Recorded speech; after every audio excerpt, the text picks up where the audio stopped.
Tonight I'm making some fried chicken. Excuse me if I sound a little bit hoarse. I'm fighting off a little bit of a cold. I actually have, it's actually a turkey carcass because Thanksgiving was just recently, and I threw it in the freezer, and well, I have a cold, so I figured I'd boil it down and make some good soup, and kind of use that to help out my cold. I'm going to boil this for at least one day, probably maybe 2 or 3 days. I like to boil it down, add more water and everything. But anyways, back to the fried chicken. I've got my couple eggs here, some nice buttermilk, and then I've got some batter here, which the batter I'm using is just house entry, medium hot. Get it pretty much any store. But I have my oil heating up here, and so I'm going to get my little wet batter going. Alright, so I've got my eggs and butter in there, or buttermilk, that is, and so I'm going to scramble this up a little bit and add a few spices, maybe a little salt and black pepper, nothing too fancy in the wet batter, because the dry batter is where it's going to get most of its flavor. Okay, so now I've got that nice and stirred up, blended up, you can see it's pretty evenly mixed.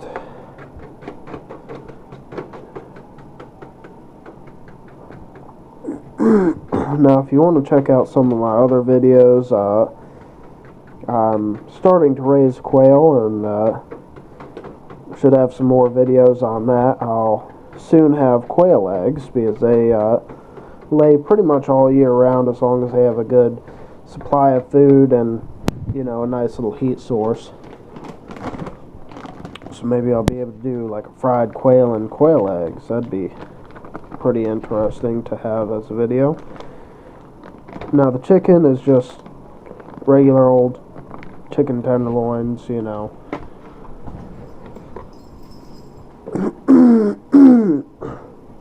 Sorry about this. Still suffering from a little bit of that cold, like I said earlier in the video. So I'm kind of getting the chicken kind of spread out in there, good covering. Now, I made chicken noodle soup in one of my videos, and I kind of went a little bit easy on it. I didn't boil down the turkey or chicken like I am now, but I mentioned in that video that I just buy a big old pack of these chicken tenderloins and divvy them up for meals, and this might not be enough for both me and my girlfriend, but it's enough to make a little video, and I'll probably have enough left over to pull out another pack and make it after the video's done for tonight. But so I'm gonna let this soak anyhow, and kind of get a nice coating. And so far I've been having the heat on the oil kind of just at low, so I'm gonna go ahead and turn that up to kind of medium temperature, just kind of get it to where it's nice and hot. Then I can start putting the chicken into the batter and getting them frying up, which will be in just a minute. Okay, so now I've got my little wet chicken batter and the dry batter kind of placed a little better for coating them. I'm just start forking one in there and kind of coating it a little bit, getting it nice and covered in that breading. Now the breading will stick to the chicken even without the egg and buttermilk wash, but as soon as you put it in that oil, it's just going to fall right off. Sorry, I'm trying to do this without having any hands going on. Alright, so that's going to go right in the oil. Now I can see by the fact that it's not bubbling too much that oil's probably a little bit too cool. It's okay, it'll just take a little bit longer. It's more likely that the batter's going to fall off, but I moved it up kind of more towards high. I'm going to start coating the next chicken.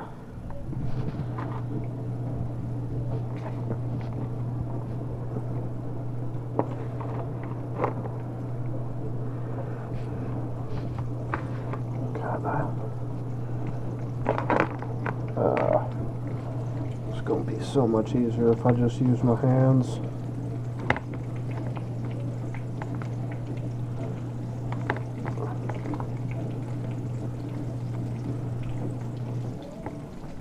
Alright, so you can see and hear that crackling. That's a little more what you want. Now personally, I'm using vegetable oil here, but I personally believe that one of the best things you could possibly use is bacon fat for pretty much anything, in all honesty. Bacon fat goes really good with really anything.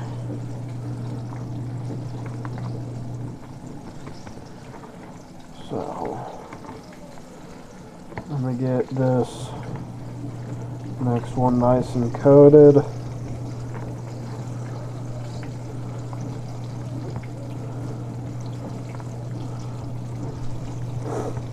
Kind of patting it down and coating it, you know.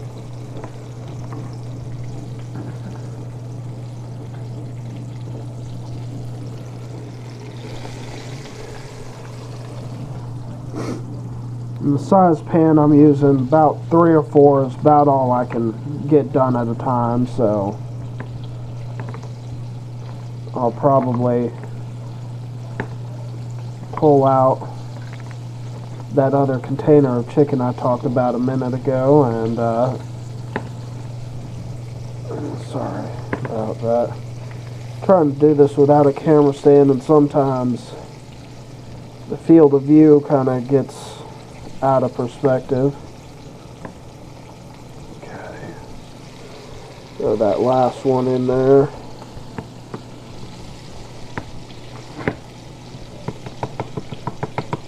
And by now, so I'm kind of working these around, and I think it's about time to flip this first one. Yeah, that looks pretty good. Just kind of start working on flipping this second one.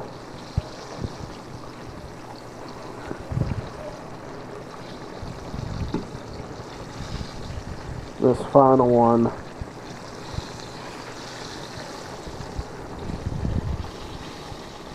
yeah, those are going nice and good, and they should be ready in just a few minutes. I just need to, you know, you want to make sure that chicken's actually done, because if it's not done, then you know, that causes a whole laundry list of health issues. So just want to make sure that it's cooked all the way through. But these chicken tenderloins usually cook through pretty quickly, so don't have to worry about that too much.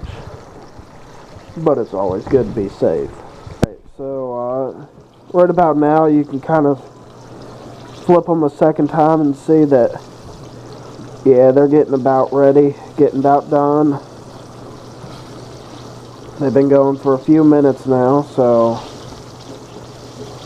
flip this one back over, give it another minute. But I think at least these two are nice and done, so I'm going to pull them out and throw a couple new ones on. So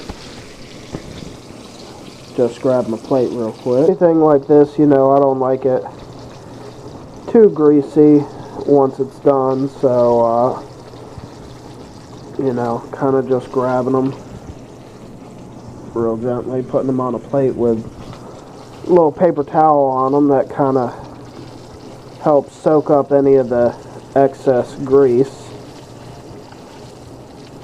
Ooh, it's a good thing I'm not doing this shirtless. I'd lose a few chest hairs. Alright, this one's nice and done too. And this one's probably done. Yeah.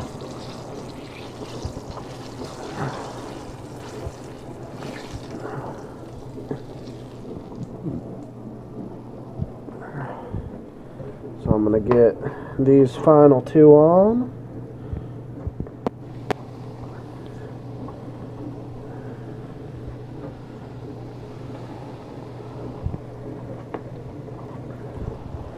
And so they're going nice and good. You can see the turkey still boiling.